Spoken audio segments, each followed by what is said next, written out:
Във времена, когато блясъкът на просперитета често засенчва сенките на несправедливостта, от тишината могат да се появят неочаквани гласове, призоваващи за правда със сила, която разтърсва структурите. Историята на Амос, обикновен овчар и събирач на явор от Текоа в Южното царство на Юда, е един такъв божествен гръм. Призван от Бог да напусне стадото си и да пророкува срещу поквареното богатство и празната религиозност на Северното царство на Израел, неговото послание отеква през вековете с объркващо значение. Днес ще се разходим по прашните пътеки на Текоа до луксозните дворци на Сеамария, водени от смелия глас на Амос. Ще проучим как Бог избра обикновен човек, без официално свещеническо или пророческо потекло, за да представи едно от най-мощните изобличения на социалната несправедливост и религиозното лицемерие, записани в писанието. Пътуването на Амос ни изправя пред неудобната истина, че истинската вяра изисква повече от ритуали. Изисква справедливост, милост и сърце, обърнато към другите, особено към най-уязвимите. Преди да се потопим в мощните метафори и предупреждения на този уникален пророк, ви каня да се присъедините към нашата общност за търсене на светлината на божествената истина. Абонирайте се за канала Souls Guiding Light. Харесайте това видео, ако търсенето на справедливост също трогва сърцето ви, и коментирайте подолу. Търся Божията справедливост в живота си. Вашето взаимодействие е от съществено значение, за да могат тези трансформиращи послания да достигнат до повече жадни души. Далеч от центровете на власт и религиозно влияние, в безводните полета на Текоа, живеел Амос. Неговата рутина беше белязана от грижи за овцете и жътва на яворови дървета, прост и трудолюбив живот. Той не принадлежеше към елита, нито посещаваше пророчески училища. Той беше човек на земята, свързан с земята й, което е по-важно, свързан с Бог, който управлява цялото творение. Именно в този малко вероятен сценарий изригна божественото призвание, което пренасочи живота му завинаги. Бог избра Амос не заради човешките му качества, а заради неговата наличност и, може би, неговата външна перспектива, свободен от пороците и самодоволството, които се бяха наложили в Северното царство. Мисията беше ясна и предизвикателна – да отида в Израел, по-специално в Сеамария и Беетел, и да изправя хората и техните лидери с посланието за предстоящата божествена присъда поради техните прегрешения, особено потисничеството на бедните и идолопоклонничеството, маскирано като религиозност. Самият Амос по-късно ще признае, когато се изправи пред свещеника Емасия. Аз не съм пророк, нито съм ученик на пророк, а пастир и събирач на яворови дървета. Но Господ ме отведе от стадото и Господ ми каза: иди и пророкувай на моя народ Израел. Това изявление разкрива божествения произход на неговата власт и неустоимата природа на неговото призвание. Бог го упълномощи, давайки му думи и смелост да се изправи срещу могъща и арогантна нация. Скромността на произхода му рязко контрастира с силата и красноречието на посланието му. Амос не пестееше думи. Езикът му беше директен, образите му бяха ярки, а изобличенията му бяха конкретни. Той не се страхуваше да разобличи греховете на елита, покварата на съдиите и фалшивостта на религиозното поклонение. Неговата мисия беше да събуди съвестта на хората, които се бяха отклонили от пътищата на Господа, призовавайки ги към покаяние, преди да е станало твърде късно. Този божествен призив постави тежко бреме върху Амос. Той изостави земята си, сигурността си и начина си на живот, за да стане говорител на Бог във враждебна територия. Той знаеше, че посланието му ще бъде непопулярно и че ще срещне съпротива, подигравки и преследване. Въпреки това, подчинението на Божия призив и страстта към праведността пламнаха поярко от всеки личен страх. Той стана пример за смелост и почтеност. Историята на призванието на Амос ни учи на мощен урок. Бог не е ограничен от нашия произход, социален статус или произход. Той търси желаещи и послушни сърца, обикновени хора, на които той може да даде сила да изпълнят необикновени задачи. Божието призвание може да ни извади от зоната ни на комфорт и да ни изпрати на неочаквани места, но той винаги осигурява силата и властта, от които се нуждаем, за да изпълним волята му. Въпросът е, слушаме ли глас му и желаем ли да се подчиним. За да разберем силата на посланието на Амос, е изключително важно да визуализираме обстановката на Израел през 8 век ПРНЕ, по време на управлението на Яровоам II. Това беше време на голям икономически просперитет и политическа стабилност за Северното кралство. Границите бяха разширени, търговията процъфтяваше, а елитът натрупа богатство и живееше в показен лукс. Сеамария, столицата и други градски центрове като Беетел бяха символи на това богатство. Въпреки това, под блестящата повърхност на този златен век се криеше дълбок морален и духовен упадък. Просперитетът не беше споделен справедливо. Малък елит забогатя за сметка на систематичната експлоатация на бедните и уязвимите. Съдилищата бяха корумпирани, справедливостта се продаваше и дребните фермери губеха земята си на алчни кредитори, често бивайки продавани в робство за дребни дългове. Амос ярко описва това социално неравенство. Той говори за къщите от слонова кости, зимните и летните къщи на богатите, противопоставяйки ги на мизерията на тези, които са били тъпкани и потиснати. Той изобличава непрестанното търсене на лукс, прекомерното ядене и пиене и безразличието на елита към страданието на нуждаещите се. Богатството се беше превърнало в идол, а сърцата на хората бяха сковани от алчност. Парадоксално, тази социална корупция съжителства с интензивна религиозна дейност. Светилищата във Ветил и Галгал бяха пълни с поклонници, жертвоприношенията бяха изобилни и религиозните празници се празнуваха с голяма блясък. Тази религия обаче била повърхностна и лицемерна. Това беше празен ритуал, лишен от истинска преданост към Бог и, най-важното, отделен от практиката на справедливост и милост, изисквани от закона.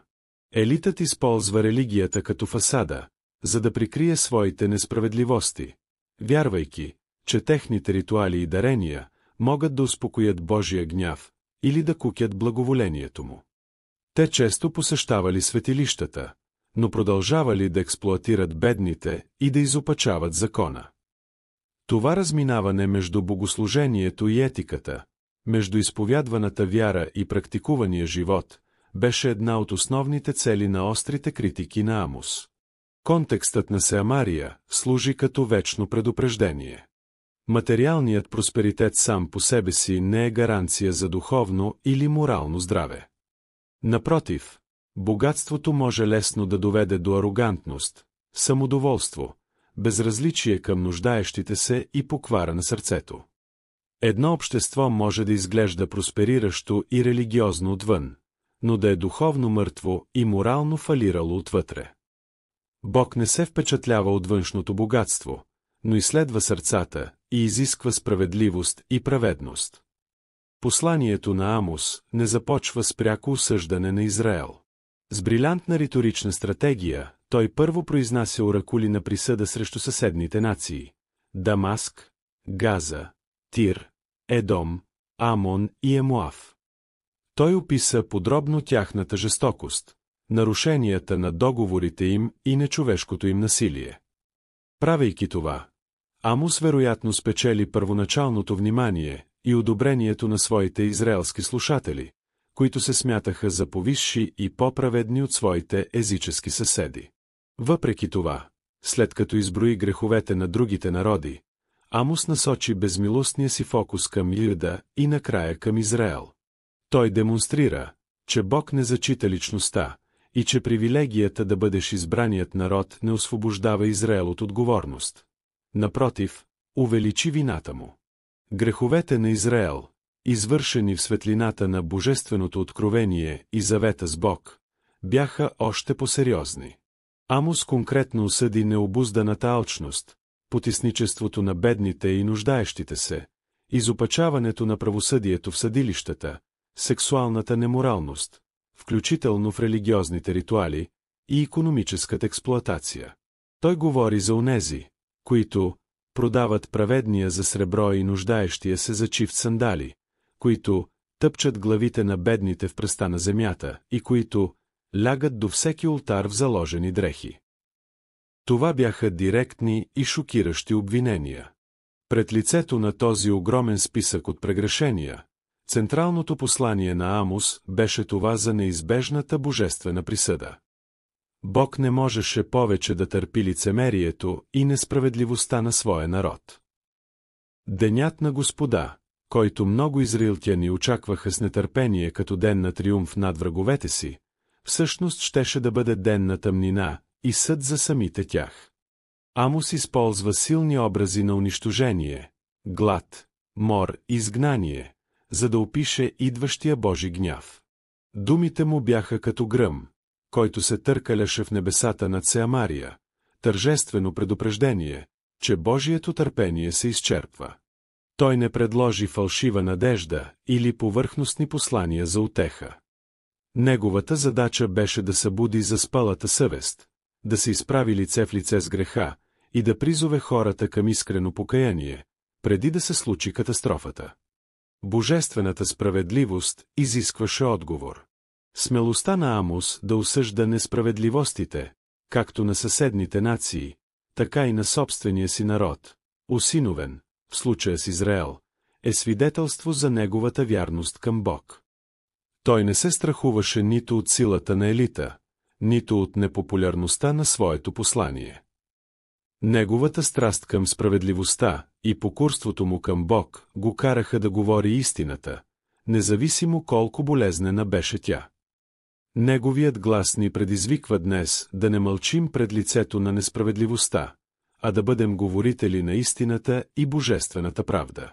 Откровеното послание на Амос неизбежно провокира реакцията на установените власти. Най-пряката конфронтация се случи в Беетел, един от основните религиозни и идолопоклоннически центрове на Северното кралство. Там Аемасия, първосвещеникът на царското светилище, се чувства заплашен от проповедта на Амос, който изобличава фалшивостта на култа и пророкува падането на династията на Еровоам II и изгнанието на Израел. Аемасия действа бързо, за да накара пророка да млъкне. Той изпрати съобщение до цар Еровоам, обвинявайки Амос в заговор. Амос е заговорничил срещу теб сред Израилевия дом. Земята не може да понесе всичките му думи. След това той се изправи директно срещу Амос, като му нареди да избяга в Юда и да пророкува там, но вече не във Ветил, защото това беше светилището на царя и царската къща. Това беше явен опит за цензура и сплашване. Отговорът на Амос беше твърд и безстрашен. Той отхвърли обвинението, че е професионален или наемен пророк, потвърждавайки скромния си произход, в което е по-важно божествения авторитет на мисията му. Господ ме отведе от преследването на добитъка и Господ ми каза: иди и пророкувай на моя народ Израел. В допълнение към повторното утвърждаване на властта си, Амос произнася конкретна и тежка присъда над Аемасия и семейството му. Жена му щеше да проституира в града, синовете и дъщерите му щяха да паднат от меч, земята му щеше да бъде разделена, а самият той щеше да умре в нечиста земя, докато Израел щеше да бъде отведен в плен от земята си. Това беше ясна демонстрация, че противопоставянето на Божието послание ще доведе до опустошителни последици. Тази конфронтация с Аемасия илюстрира съпротивата и преследването, които често съпътстват прокламирането на пророческата истина. Тези, които се възползват от несправедливото статукво или които водят лицемерна религиозност, често се опитват да заглушат гласовете, които ги предизвикват. Те използват фалшиви обвинения, злоупотреба с власт и заплахи, за да защитят интересите си и да поддържат контрол. Историята е пълна с подобни примери. Отговорът на Амос обаче ни учи, че подчинението към Бог трябва да преодолее страха от човешкото противопоставяне. Когато сме убедени, че нашето послание идва от Господ, трябва да стоим твърди, уповавайки се на Неговата защита и власт. Може да възникне преследване, но то не може да спре Божиите цели.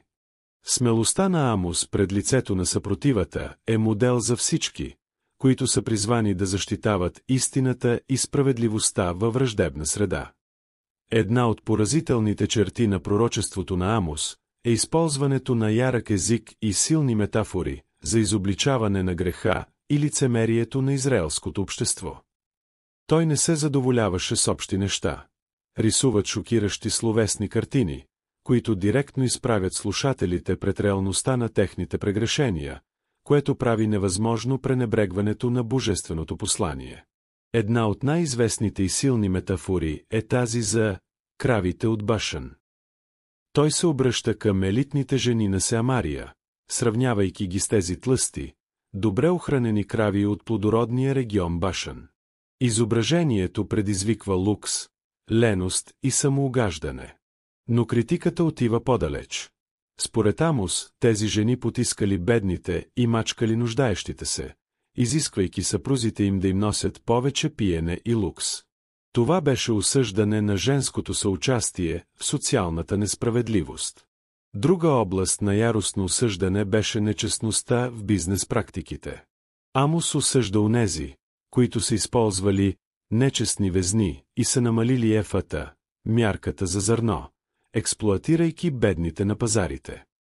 Те едва дочакаха религиозните празници да свършат, за да се върнат към измамата и правенето на незаконни печалби, дори да продават отпадъчната пшеница. Тази алчност и липса на почтеност в бизнеса беше пряка обида срещу справедливостта, изисквана от Бог. Амос също използва изображение от природата, за да илюстрира предстоящата присъда. Той говори за скакалци, които поглъщат реколтата, за поеждащ огън, за божествен отвес, измерващ праведността, или липсата на такава, на Израел, за кошница със зрели плодове, символизираща наближаващия край, и за тъмнина, покриваща земята по обяд. Тези метафори съобщават сериозността на ситуацията и сигурността на божествената присъда по незабравим начин. Силата на тези метафори се крие в способността им да свързват божественото послание с ежедневната реалност на слушателите. Амос не говори с богословски абстракции, а използва конкретни образи от провинцията, пазара и социалния живот, за да разобличи греха по осезаем начин. Неговият език беше смел, директен и на моменти шокиращ, предназначен да събуди съзнанието и да предизвика реакция. Използването на метафори от Амос ни напомня за силата на творческата, контекстуализирана комуникация при провъзгласяването на истината. Посланието на Евангелието и принципите на божествената справедливост могат и трябва да бъдат предавани по начини, които резонират с опита на хората, като се използва език, който е едновременно верен на откровението и съответстващ на контекста. Нека се научим от Амос да използваме думите си мъдро, смело и креативно, за да разобличим греха и да призовем към праведност. Една от централните и най-смущаващи теми в пророчеството на Амос е безмилостната му критика към повърхностната и лицемерна религиозност на Израел. Докато хората усърдно посещаваха светилищата, принасяха жертви и празнуваха религиозни празници, сърцата им бяха далеч от Бог, и животът им беше белязан от социална несправедливост. Амос разкри този дисонанс със смущаваща яснота. Бог заявява чрез Амос: мразя и презирам вашите празници, не намирам удоволствие във вашите тържествени събрания. Защото дори и да ми принасяте всеизгаряния и зърнени приноси, няма да ги приема, нито ще обърна внимание на примирителните приноси на вашите угоени. Тези думи са шокиращи, идващи от Бог, който е въвел същите тези практики. Проблемът не беше в самите ритуали, а в отношението и поведението на тези, които ги практикуваха. Израел беше разделил поклонението от етиката, преклонението от справедливостта. Те вярвали, че могат да угодят на Бога с религиозни церемонии, докато продължават да потискат бедните, да извращават справедливостта и да живеят неморално. Те смятаха, че външното спазване на ритуали може да компенсира липсата на трансформирано сърце и праведен живот. Амос изяснява, че Бог не приема тази дихотомия. Истинското поклонение не може да бъде отделено от практикуването на справедливост и милост. Бог не желае жертви и песни от уста, които принадлежат на ръце, които експлоатират и потискат. Това, което Той наистина търси, е вътрешна трансформация, която се проявява в конкретни действия на праведност и състрадание към другите. Известното изказване в Амос 5 часа и 24 минути обобщава това божествено изискване. Но нека правдата да тече като вода и правдата като вечно течащ поток. Бог копне за общество, където справедливостта тече изобилно, достигайки до всеки, особено до най-уязвимите. Без тази основа на социална честност, всяка религиозна дейност, колкото и сложна да е тя, се превръща в оскърбление в неговите очи, празна и омразна формалност. Критиката на Амос срещу фалшивата религиозност остава изключително актуална и днес. Лесно е да попаднем в капана на мисълта, че посещаването на църква, участието в религиозни дейности или придържането към определени доктрини са достатъчни, за да угодим на Бог, като същевременно пренебрегваме призива към справедливост, състрадание и почтеност в ежедневния си живот и в нашето общество. Амос ни напомня, че автентичната вяра трябва да проникне във всички области на живота и да се превърне в практическа любов и стремеж към справедливост за всички. Въпреки преобладаването на послания за присъда и осъждане, пророчеството на Амос не завършва с пълно отчаяние. Сред суровите предупреждения откриваме и проблясъци надежда и обещания за бъдещо възстановяване. Бог, дори в своя справедлив гняв срещу греха, не изоставя напълно своя народ и поддържа своите дългосрочни изкупителни планове. В края на книгата си Амос предлага визия за надежда, която рязко контрастира с поранните описания на унищожение и изгнание. Той говори за време, когато Бог ще издигне срутената Давидова скиния, ще поправи разломите и кратко и ще я построи отново, както в древните дни.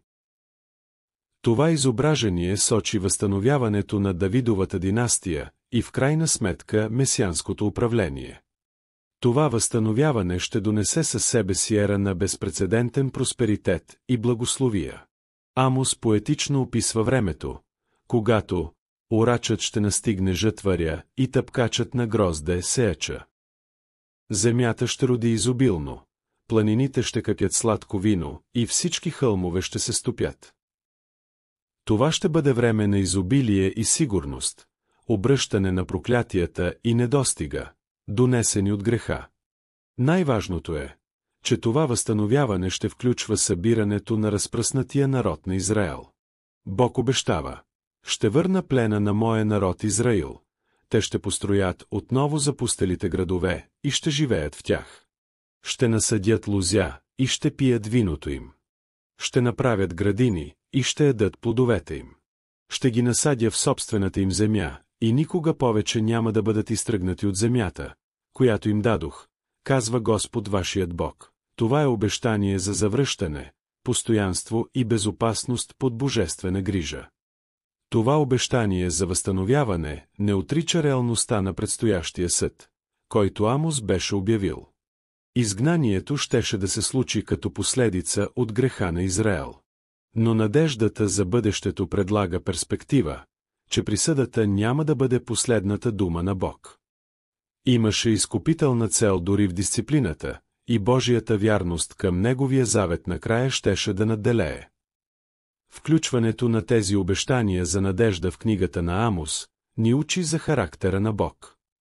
Той е Бог на справедливостта, който не може да толерира греха, но също така е Бог на милостта и верността, който копне да възстанови и благослови народа си.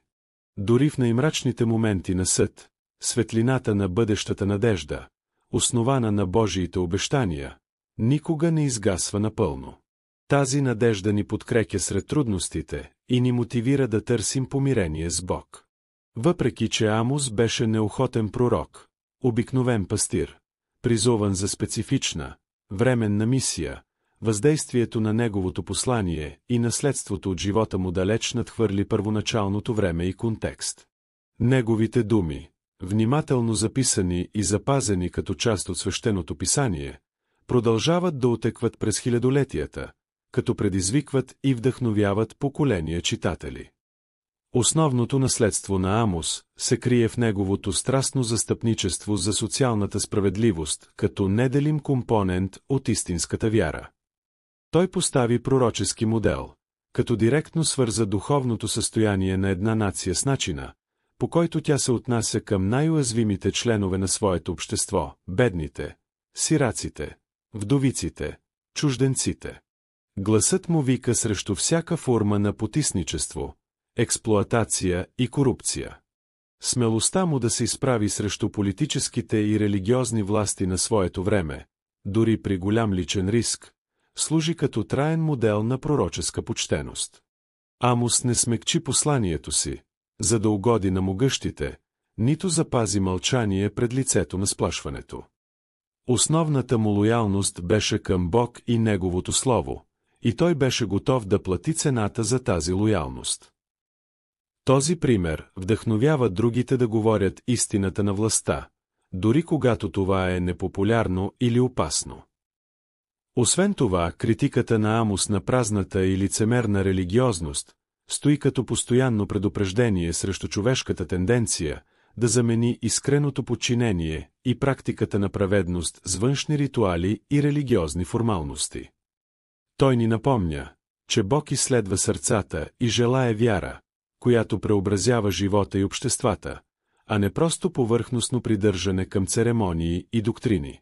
Думите на Амос са запазени не само като исторически запис, но като живото и ефективно слово на Бог.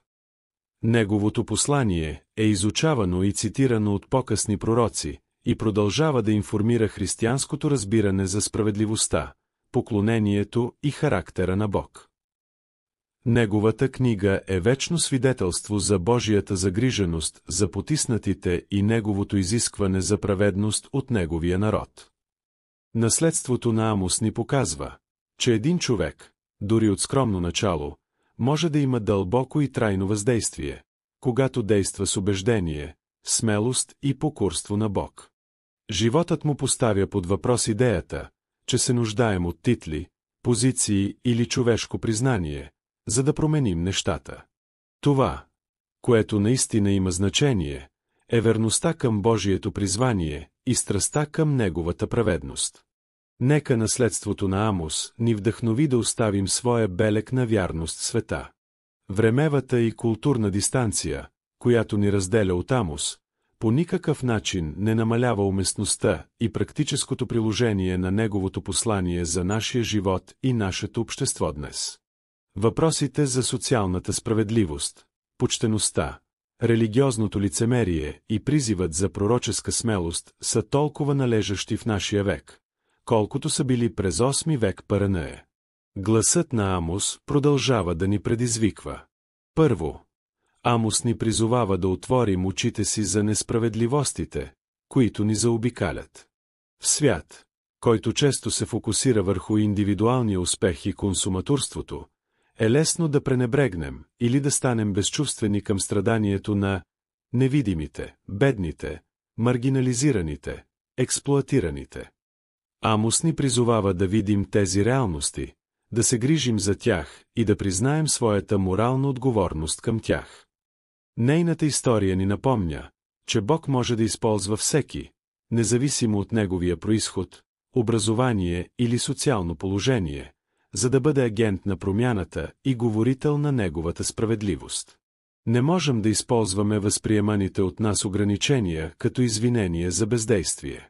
Ако Бог е призовал пастор от Текоа, той може също така да ни призове, в нашия специфичен контекст, да отстояваме праведността и да предизвикаме несправедливото статукво. Амос ни предизвиква да изследваме собствената си религиозност. Дали и ние, Като израилтяните от тяхното време, се задоволяваме с външни ритуали, като същевременно пренебрегваме практиката на справедливост и милост. Дали нашата вяра се превръща в конкретни действия на състрадание и търсене на социална трансформация, или това е просто личен, неделен въпрос? Бог продължава да желае правдата да тече като вода и правдата като вечно течащ поток.